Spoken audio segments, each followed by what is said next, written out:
Gentleman game में बड़ा बखेड़ा, शराब के नशे में रच दिया इतिहास,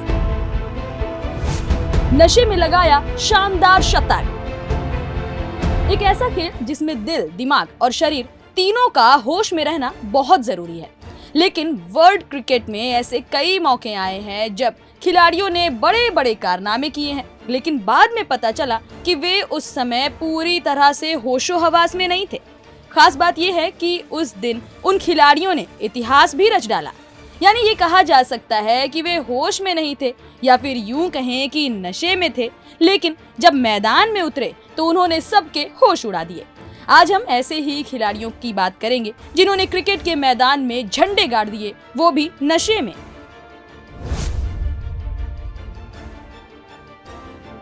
क्रिकेट को जेंटलमैन गेम कहा जाता है, लेकिन इंटरनेशनल क्रिकेट में कई ऐसे खिलाड़ी हुए हैं जिन्होंने इसकी गरिमा को ठेस पहुंचाई है।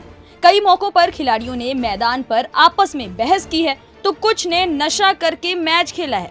ऐसे ही 4 बल्लेबाज का नाम हम आपको आज बताने जा रहे हैं, जो नशे के हालात में बल्लेबाजी करने उतरे और शतक तक जड़ दिया। साउथ अफ्रीका के विस्फोटक बल्लेबाज कहे जाने वाले हर्शल गिब्स की वो 175 रन की पारी कभी नहीं भुलाई जा सकती, जिसमें उन्होंने ऑस्ट्रेलिया के बनाए गए एक बड़े टारगेट को छोटा कर दिया था।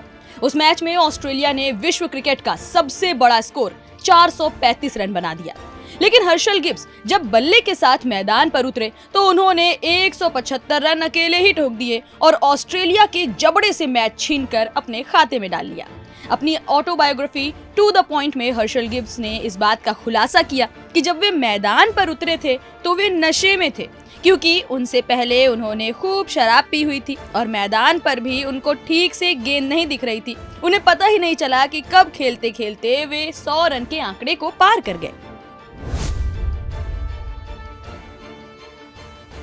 इंग्लैंड के पूर्व ऑलराउंडर एंड्रयू फ्लिंटॉफ क्रिकेट के जगत में एक बड़ा नाम है। एक इंटरव्यू में एंड्रयू ने कहा कि अपने टेस्ट कैरियर का दूसरा शतक उन्होंने नशे में बनाया था। एंड्रयू ने कहा कि जब उनका दूसरा टेस्ट शतक बना तो उन्हें इसका कोई एहसास ही नहीं हुआ कि उन्होंने शतक जड़ दिया है।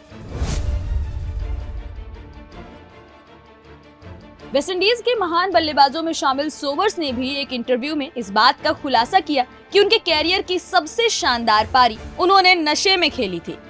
सोबर्स ने खुद इस बात का खुलासा किया कि उन्होंने 150 रनों की जो पारी खेली वो नशे में थी। दरअसल 1973 में एक मैच के दौरान वे इंग्लैंड के खिलाफ पहले दिन 31 रन बनाकर नाबाद रहे। इसके बाद दिन का खेल खत्म होने के बाद वे क्लाइव लॉयड संग पार्टी करने चले गए। यहाँ दोनों खिलाड़ी नाइट क्लब में गए और सुबह के 4 बजे तक लगातार शराब पी। इसके बाद क्लाइव तो सो गए, लेकिन सोबर्स ने सोने का फैसला नहीं किया, क्योंकि उन्हें अगले दिन बल्लेबाजी करनी थी। उनका मानना था कि अगर उन्होंने सोने का फैसला किया तो उन्हें अगले दिन जल्दी जगने में दिक्कत होगी।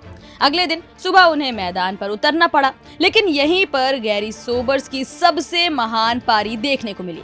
सोबर्स को इस दिन ठीक से गेंद भी नजर नहीं आ रही थी, लेकिन उन्होंने नशे में 150 रनों की शानदार पारी खेली।